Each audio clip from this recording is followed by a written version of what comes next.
नमस्कार, उज्जवल भारत न्यूज में आपका स्वागत है।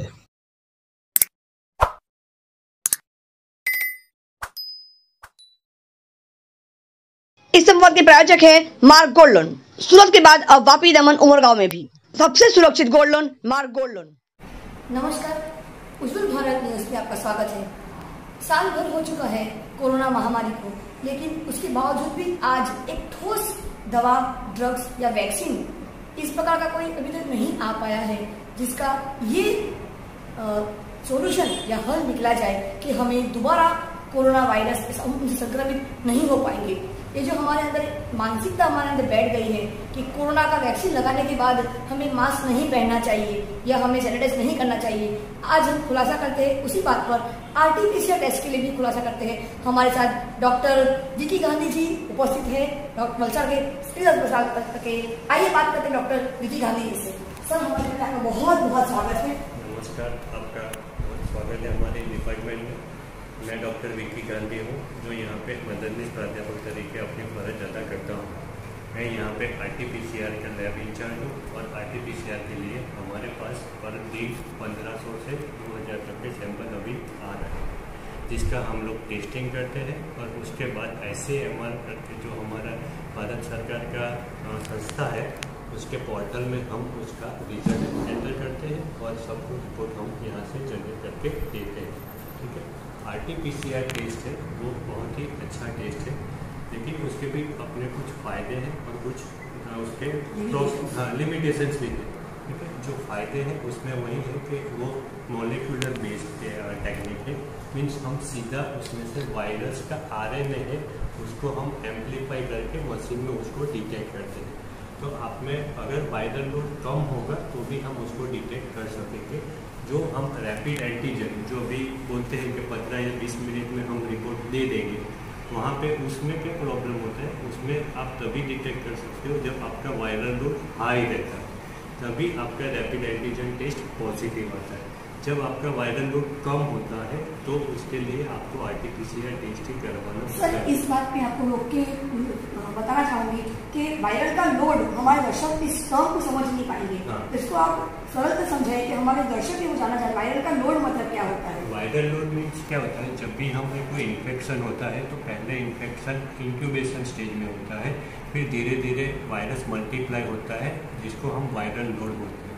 तो जब आपको मतलब थोड़े टाइम के बाद वायरल लोड एक पर्टिकुलर लिमिट के पर पहुंचने के बाद ही हमें वो सिम्टम्स देता है, उसको हम पहले लेटेंट फेज बोलते हैं। मतलब आपको वायरस का इन्फेक्शन है लेकिन कोई सिम्टम्स नहीं है। क्यों नहीं है? क्योंकि आपका वायरल लोड कम है। लेकिन जैसे ही आपका वायरस मल्टीप्लाई होगा वो ज़्यादा मात्रा में बनेगा और वो फिर आपको सिम्टम्स के रूप में आपकी बॉडी में वो आएगा। सिम्टम्स कोई भी सिम्टम्स हो सकते हैं, जैसे सर्दी, खांसी, ताव, बुखार।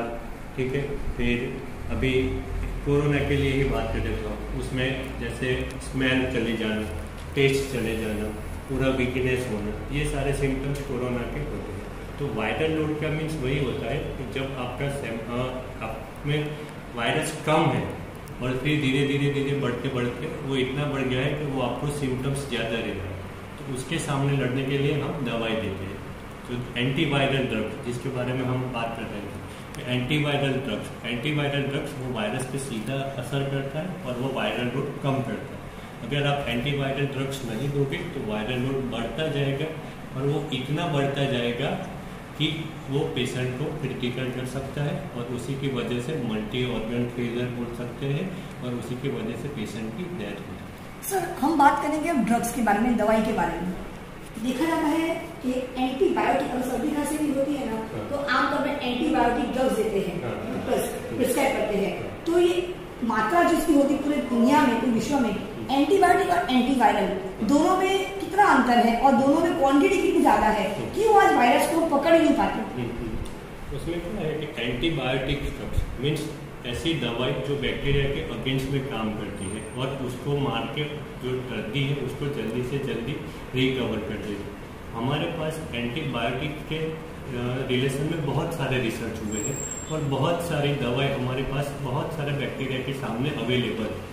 बट जब भी मैं एंटीवायरल मतलब वायरस के अगेंस्ट में कोई भी दवाई देखना चाहता हूँ तो वो मुझे बहुत ही लिमिटेड मिलता है। मतलब ये एक रिसर्च का इशू है कि इतना एंटीवायरल ड्रग्स कम क्यों। अब अपने आप सोच लो, आप कभी भी बुखार होगा तो डॉक्टर के पास जाओगे तो डॉक्टर ऐसे बोलेगा वायरल फीवर, लेकिन तब भी वो आपको कोई भी एंटीवायरल नहीं देगा, वो आपको देगा तो सिम्टोमेटिक ही देगा। मैं एक कॉमन एग्जांपल देना चाहता हूँ, डेंगू। अगर आपको डेंगू हो गया ना तो भी आपको आपका डॉक्टर कोई भी एंटीवायरल ड्रग्स नहीं देगा, क्योंकि डेंगू के अगेंस्ट में भी कोई भी एंटीवायरल ड्रग्स है ही नहीं। वो आपको जो देगा वो सपोर्टिव ट्रीटमेंट्स देगा। मतलब आपको बुखार आ रहा है तो वो पैरासीटामोल देगा, अगर आपको दर्द हो रहा है तो वो डाइक्लोफेनाक लेगा, अगर वो आपको ऐसा लग रहा है वीकनेस ज़्यादा लग रहा है तो वो आपको मल्टीविटामिन के साथ वो ग्लूकोज की बोतल चढ़ाएगा।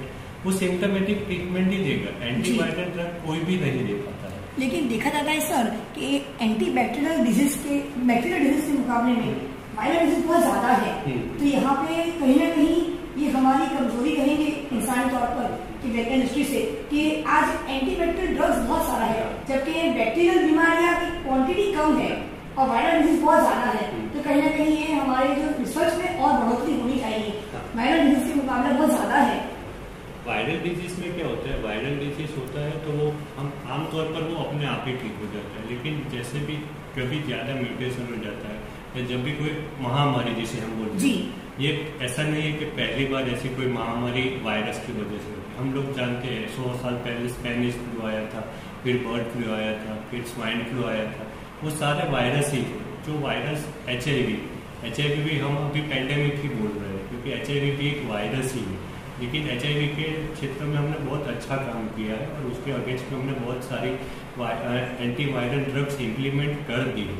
लेकिन जब भी आप रेस्पिरेटरी इन्फेक्शन के साथ जाओगे, जो भी वायरस रेस्पिरेटरी ट्रैक्ट पे इन्फेक्ट करता है उसके अगेंस्ट में एंटीवायरल ड्रग्स बहुत कम है। मैं ऐसा नहीं बोल रहा हूँ नहीं, वो बहुत कम है, लेकिन वो भी इतना अच्छा रिस्पॉन्स कभी कभी नहीं दे पा रही है। तो हमें उसके लिए और ऑप्शन सोचना पड़ेगा जी।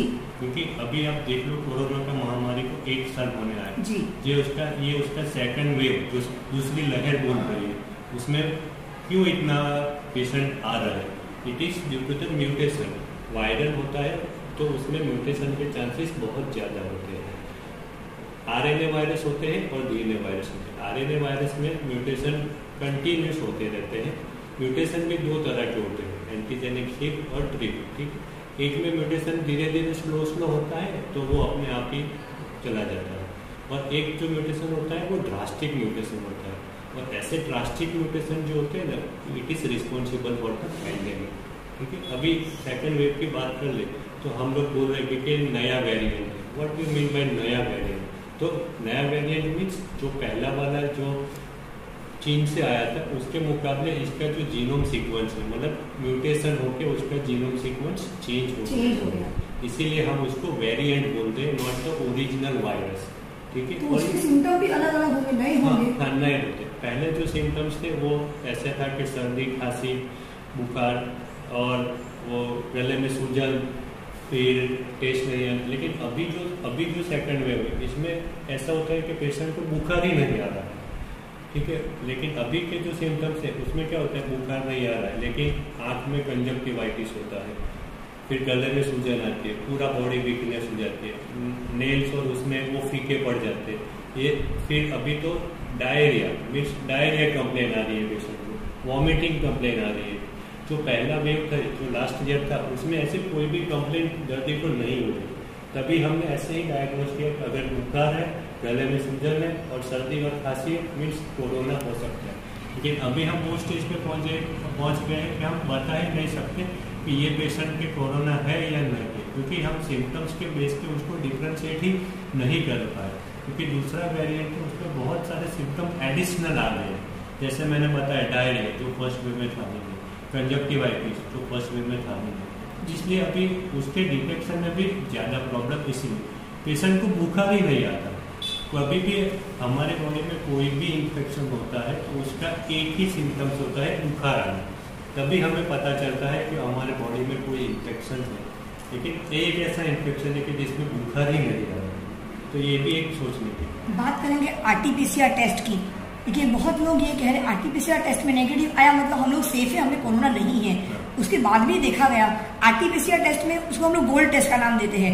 आरटीपीसीआर टेस्ट में नेगेटिव आया मतलब हम सेफ है, कोरोना नहीं है। लेकिन उसके बाद जब सिम्टम्स बढ़ने लगते हैं, जाके सिटी स्कैन कराते हैं, वहाँ पे पॉजिटिव आता है। उस पर आप खुलासा कीजिए, ऐसा क्यों होता है? देखो, कोरोना वायरस के डायग्नोसिस के लिए अभी हमारे पास 3 टेस्ट है जो हमने पहले बताया उस तरह से रैपिड एंटीजन, ठीक है, वो आप मास स्क्रीनिंग के लिए यूज़ कर सकते हो, क्योंकि उसमें क्या होता है आप ऑन स्पॉट टेस्ट करते हो, पेशेंट को 15 या 20 मिनट में रिपोर्ट दे देते हो, लेकिन उसकी सेंसिटिविटी और स्पेसिफिसिटी बहुत ही कम है। जैसे मैंने पहले बताया कि उसमें वायरल लोड ज़्यादा होता है तो ही वो पॉजिटिव आएगा, वरना वो पॉजिटिव नहीं आएगा। उसके बाद हम सेकंड टेस्ट ले लें तो वो है आरटीपीसीआर टेस्ट। उसका सेंसिटिविटी बहुत ज़्यादा है। क्यों ज़्यादा है? क्योंकि हम सीधा वायरस का आरएनए उसमें से डिटेक्ट करते हैं। उसके लिए हम नेसोफैरिंजियल और ओरोफैरिंजियल स्वैब लेते हैं, उसको बीटीएम में डालते हैं और उसके बाद हम उसकी प्रोसेस करते हैं। आरटीपीसीआर टेस्ट में प्रॉब्लम यही होता है कि वो मॉलिक्यूलर लेवल पे होता है जी। आप सोच सकते हो हम लोग 3 ml के बीटीएम में उसका सैंपल लेते हैं, लेकिन जब हम उसको प्लेटिंग करके मशीन में डालते हैं तो हम 7 माइक्रोलीटर ही डालते हैं, मतलब it is very small amount, वो बहुत ही कम अमाउंट। तो आरटीपीसीआर टेस्ट बहुत ही गोल्ड स्टैंडर्ड है। हम उसमें आरएनए को एम्पलीफाई करते हैं। एम्पलीफाई मीन्स उसको डबल से 4 गुना, उसके बाद उसका हम डायरेक्ट रियल टाइम, तो जैसे जैसे वो मल्टीप्लाई होता है वैसे वैसे हम उसको आइडेंटिफाई भी करते हैं। इसीलिए उसको RTPCR means real time polymerase chain reaction ऐसा बोलते हैं, ठीक है।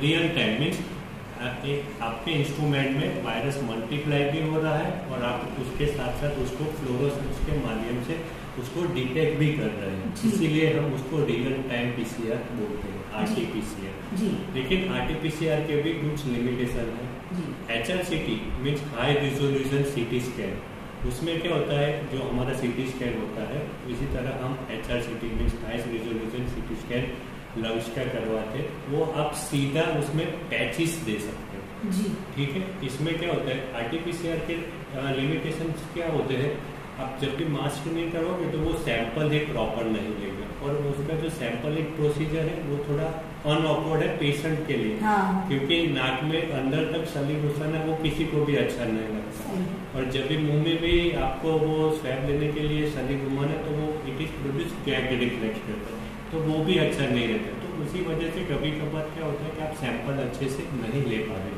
इसीलिए क्या होता है वो हमारे यहाँ पे नेगेटिव आता है। लेकिन जब उसकी कंडीशन खराब होने जाती है तो वो एचआरसीटी करवाता है, तो तभी उसको पता चलता है कि नहीं हमारे में तो कोरोना का इन्फेक्शन है। तो एचआरसीटी इसीलिए सबसे ज़्यादा अच्छा है कि क्योंकि आप उसमें लाइव आपके लंग्स की इमेज देख सकते हो, जो भी आपको अंदर देखना है पैचिस देखते हैं, वायरल निमोनिया जो बोलते हैं हम उसके पैचिस देखते हैं और अभी उसके स्कोर आते हैं। On the basis off score radiologist decide कि कौन सी सीवियरिटी का आपको लंग कितना इन्वॉल्वमेंट हुआ है और कितनी सीवियरिटी का आप में कोरोना का इन्फेक्शन है, वो अपने रिपोर्ट में इस तरह से देते हैं जी। अब बात करेंगे वैक्सीन की, देखिए एक तो मानसिकता बन गई है, जैसे पोलियो का वैक्सीन लिया बचपन में या टिटनस लिया तो दोबारा हमें कुछ भी नहीं होगा, हमारा जीवन हमारा सेफ हो गया है। लेकिन एक मानसिकता बन गई है कि पहला डोज दूसरा डोज खत्म हो गया तो मास्क नहीं पहनेंगे, ना ही हम सैनिटाइज करेंगे। तो ये जो मानसिकता बन चुकी है लोगों के अंदर, आज हमारे देश की बात करेंगे कि वैक्सीन ले लिया मतलब हम सेफ हो गए, तो ये कहाँ तक सच है, इसमें आप जरा खुलासा कीजिए। ये सोचना कि वैक्सीन मैंने ले लिया और मुझे अब कुछ नहीं होगा, ये सबसे बड़ी गलत सोच है। ये मैं नहीं, पूरा इंडिया बोल रहा है, सारे डॉक्टर बोल रहे थे वैक्सीन ले लिया मीन्स आप प्रोटेक्टिव हो गए, फिर आप मास्क भी नहीं पहनोगे और फिर आप हैंड भी सैनिटाइज भी नहीं करोगे और मैं भीड़ वाली जगह में जाके घूमूंगा, तो वो आपकी सबसे बड़ी गलती होगी, आपकी जिंदगी उसके लिए जोखिम में आ सकती है। वैक्सीन का मतलब क्या होता है, वैक्सीन मीन्स एक्टिव इम्यूनिटी। हम वैक्सीन में अपने सिर्फ वायरस डालते हैं और हमारी बॉडी उसके अगेंस्ट में एंटीबॉडी खुद प्रोड्यूस करती है। आपने फर्स्ट डोज ले लिया तो उसने उसको एंटीजन के रूप में आइडेंटिफाई करना स्टार्ट किया है अभी, तो फिर वो उसके अगेंस्ट में एंटीबॉडी बनाएगा।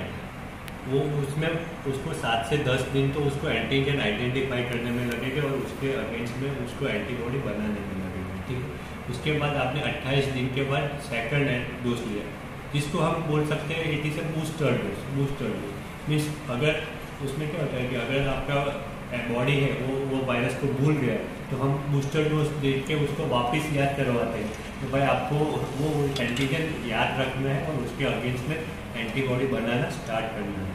तो उसके बाद हमारी बॉडी उसको फुल मात्रा में मतलब फुल पर्पजोन में एंटीबॉडी बनाएगी, जिसके वजह से हम वो डिजीज के सामने लड़ सकेंगे, ठीक है। तो सेकेंड डोज कंप्लीट होने के 15 से 17 दिन के बाद आपकी बॉडी में एंटीबॉडी जो मात्रा होनी चाहिए इन्फेक्शन के सामने लड़ने के लिए उतनी मात्रा में वो बनना स्टार्ट हो गया होगा। लेकिन ये सोचना कि वैक्सीन ले लेने के बाद मैं मास्क नहीं पहनूंगा वो सबसे गलत सोच है। सर एक सवाल ये भी निकल के आता है, वैक्सीन हम जब लेते हैं तो उसकी जो ताकत क्षमता है वो समय मर्यादा कहाँ तक रहेगा हमारी बॉडी में, वो एंटीजन और एंटीबॉडी का क्षमता जो है लड़ने की ताकत है वो कब तक हमारे बॉडी में वो काम करता रहेगा? अभी जो कोरोना की वैक्सीन है वो अभी हमारे पास सबसे इनिशियल स्टेज में है, इतना रिसर्च नहीं हुआ है। लेकिन जब भी जो भी रिसर्च हुआ है वो इतना बता रही है कि हमें 6 से 8 महीने तक वो हमें प्रोटेक्शन दे सकती है जी। अभी की जो हम वैक्सीन यूज़ कर रहे हैं, जो भी हमारी सरकार ने जो भी वैक्सीन हमें परमिशन दी है यूज़ करने के लिए, उसके अगेंस्ट में जो भी एंटीबॉडी बनेंगे वो 6 से 8 महीने तक हमें वो प्रोटेक्शन दे सकती है जी। लेकिन उसके बाद भी अभी जैसे हमने पहले बात की म्यूटेशन के बारे में, अगर ऐसा कोई ड्रास्टिक चेंज आ गया तो शायद हमारी वैक्सीन अगर उस पर काम नहीं करती, तो हमें वो भी साइमल्टेनियसली देखना पड़ेगा कि वायरस में अगर म्यूटेशन हो रहा है तो कितना ज़्यादा म्यूटेशन हो रहा है, और अगर इतना ज़्यादा म्यूटेशन हो रहा है तो हमें उसके अगेंस्ट में भी कोई नई वैक्सीन के लिए भी थोड़ा प्रिपेयर रहना चाहिए। ये वैक्सीन बना दी वो अच्छी ही है, मैं हर नागरिक को बोलता हूँ कि आपको वैक्सीन बिना कोई भी संकोच के लेना ही चाहिए। वैक्सीन लोगे तो आपके बॉडी में एंटीबॉडी बनना स्टार्ट हो जाएगा। इसलिए जो डिजीज की सीवियरिटी है मीन्स आप जैसे आप सोचते हो कि भाई वेंटिलेटर, आज रेमडेसिविर इंजेक्शन और वेंटिलेटर के लिए सारे लोग परेशान हैं। अगर आपने वैक्सीन लिया है तो मैं ऐसा नहीं बोल रहा हूँ कि आपको वैक्सीन ले लिया मीन्स आपको कोरोना के इन्फेक्शन हो जाएंगे। मैंने बहुत सारे लोग ऐसे देखे जिन्होंने पूरे 2 डोज ले लिए हैं, उनको भी 15 से 20 दिन के बाद भी वैक्सीन कोरोना से संक्रमित हुए, लेकिन वो लोग बहुत ही जल्दी होम आइसोलेशन में अपनी ट्रीटमेंट के साथ रिकवर हो गए हैं। ज़्यादातर लोगों को जिन्होंने वैक्सीन ली है उनमें से काफ़ी लोगों को रेमडेसिविर इंजेक्शन या वेंटिलेटर तक वो लोग पहुँचे ही नहीं।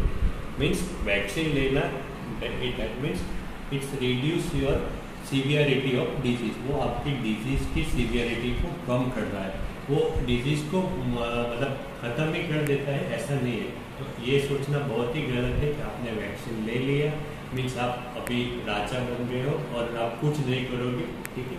वैक्सीन आप ले लिए और आप बिना मास्क के घूमोगे तो आप कैरियर भी बन सकते हो, आपको इन्फेक्शन होगा।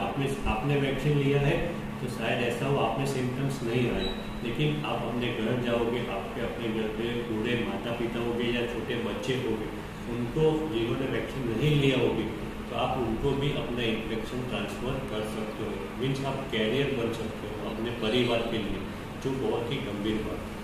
एक आखिरी प्रश्न, सबसे महत्वपूर्ण प्रश्न ये है, काफ़ी अफवाहें फैल रही है कि शुगर पेशेंट है, थायराइड पेशेंट है, हार्मोनल पेशेंट है, डिसऑर्डर वाले पेशेंट है, किसी को किडनी ट्रबल है, जो भी शारीरिक तकलीफ पहले से ही है, क्रॉनिक डिजीज के पेशेंट है क्रॉनिक, तो उनको ये वैक्सीन कितना काम करेगा, कितना उपयोगी होगा? देखो वैक्सीन क्या होता है, वैक्सीन हमने पहले भी बात की है कि vaccine is a part of active immunity. उसमें हम सिर्फ वायरल को एंटीजन के रूप में डालते हैं और अपनी बॉडी ही उसमें डिटेक्ट करती है, और कुछ हम ज़्यादा नहीं करते। मतलब आपको अगर डिजीज है तो भी आप वैक्सीन ले सकते हो। वैक्सीन के लिए ऐसा कोई भी कॉन्ट्रा इंडिकेशन नहीं है कि अगर आपको डायबिटीज़ है, कि अगर आपको हाइपरटेंशन है, आप हार्ट के पेशेंट हो, कि आप, मैं तो इतना भी बोलता हूँ कि आप कैंसर पेशेंट हो, वो सारे भी दर्दी वैक्सीन ले सकते हैं। सरकार ने भी बोला है ऐसा कोई कॉन्ट्रा इंडिकेशन नहीं। सिर्फ आपको एलर्जिक पेशेंट है तो वो आपको एक बार देख लेना है कि अगर आप एलर्जिक हो तो एक बार कंफर्म कर लो कि इसके अभी इसमें कोई एलर्जी है या नहीं। बाकी सारे पेशेंट वैक्सीन आराम से ले सकते हैं। ऐसा कोई भी मेजर कॉन्ट्रा इंडिकेशन गवर्नमेंट द्वारा नहीं दिया गया है कि ये पेशेंट को आपको नहीं देना है। ठीक है, तो मेरे ख्याल से जो भी एलिजिबल है, गवर्नमेंट की जिस तरह से गाइडलाइन आ रही है, जो भी एलिजिबल कैंडिडेट है वो जल्द से जल्द जाके वैक्सीन ले और अपने परिवार को सुरक्षित रखे कोरोना के मामले। जिन्होंने दोनों डोज ले लिया है, क्या वो आज सीवियर कंडीशन में पहुंचे हैं? जैसे हम बात करेंगे मेडिकल स्टाफ की, डॉक्टर्स की, चिकित्सक की, परिचारिकाओं की, क्या उनमें 2 डोज लेने के बाद आज उनकी क्या कंडीशन है? आइए जानते हैं संक्षिप्त में। सर, जब भी आप 2 डोज ले लेते हो और उसमें मैंने बताया उस हिसाब से आप में डिजीज की सीवियरिटी बहुत ही कम हो जाती है। ऐसे अभी तक मेरे ध्यान में नहीं आया है कि जिन्होंने 2 डोज ले लिए हो ऐसे किसी पेशेंट को हमें वेंटिलेटर पे रखने की जरूरत पड़ी और या उसकी डेथ हो गई, ऐसा अभी तक न्यूज़ में या मेरे ध्यान में सुनने में आया नहीं है। और जैसे ही मैंने बेस्ट एग्जांपल मैं दे सकता हूँ कि हेल्थ केयर वर्कर्स पर जब भी फर्स्ट वेव आया था तब बहुत सारे हेल्थ केयर वर्कर कोरोना से संक्रमित हुए थे, जिनकी बहुत सारे डॉक्टर्स की भी डेथ हो गई थी। स्टाफ नर्स जो हमारे प्यून भाई है, बहुत सारे लोगों की डेथ हो गई। हेल्थ केयर वर्कर बहुत सारे मर गए थे। लेकिन ये जब सेकंड वेव आया है उसमें health care worker as compared to the first wave बहुत ही कम संक्रमित हो रहे हैं। क्यों ऐसा है? क्योंकि सरकार ने पहले से ही सारे हेल्थ केयर वर्कर जो फ्रंट लाइन वर्कर बोल रहे थे उनको वैक्सीनेशन दे दिया है और उनको जनवरी और फरवरी में ही वैक्सीनेशन दे दिया।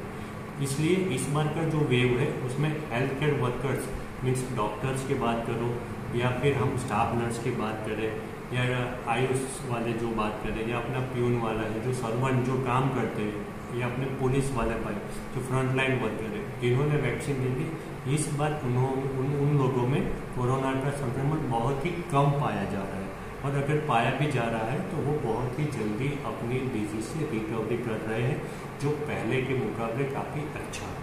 पहले के मुकाबले हमने हमारे बहुत सारे डॉक्टर भाइयों और नर्स की बहनों को खो दिया था कोरोना के मामले। जी बिल्कुल। लेकिन ये इस बार हमारी वैक्सीनेशन की वजह से हम उसमें बहुत सारी कटौती ला पाए।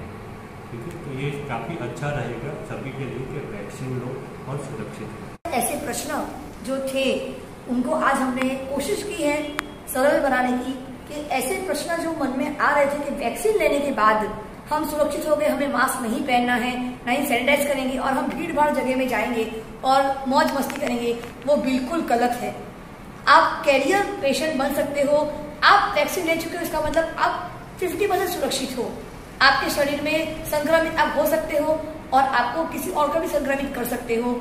जैसे अगर हमने अगर बचपन में रेबीज का अगर हम लोग ने इंजेक्शन वैक्सीन लिया है, उसके बाद भी अगर 10 साल के बाद आपको कोई डॉगी या आपको कोई कुत्ता अगर काट लेता है, आपको तुरंत लेना पड़ता है इंजेक्शन। अगर आपको कोई लोहे का कोई चीज अगर आपको चुभता है, लगता है, आपको 24 घंटे टेटनस लेना पड़ता है। बस ये वैक्सीन उसी तरह से काम करता है। वैक्सीन लेने के बाद भी चांसेस पूरी तरह से है आप संक्रमित हो सकते हो। इसीलिए सबसे बेहतर सरल उपाय यही होगा, आप भीड़ भाड़ जगह में ना जाइए, अगर ना हो ज्यादा जरूरी काम तो बाहर ना जाइए, मास्क जरूर पहनिए और सैनिटाइज जरूर कीजिए। घर पे रहोगे तो हाथ जरूर धोइए, साथ में वैक्सीन जरूर लीजिए।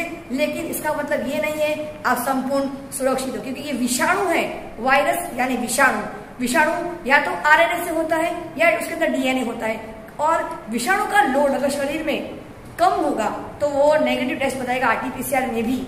उसके बाद उसका जब लोड बढ़ेगा तब जाकर उसके सीटी स्कैन में उसका रिपोर्ट पॉजिटिव बताएगा।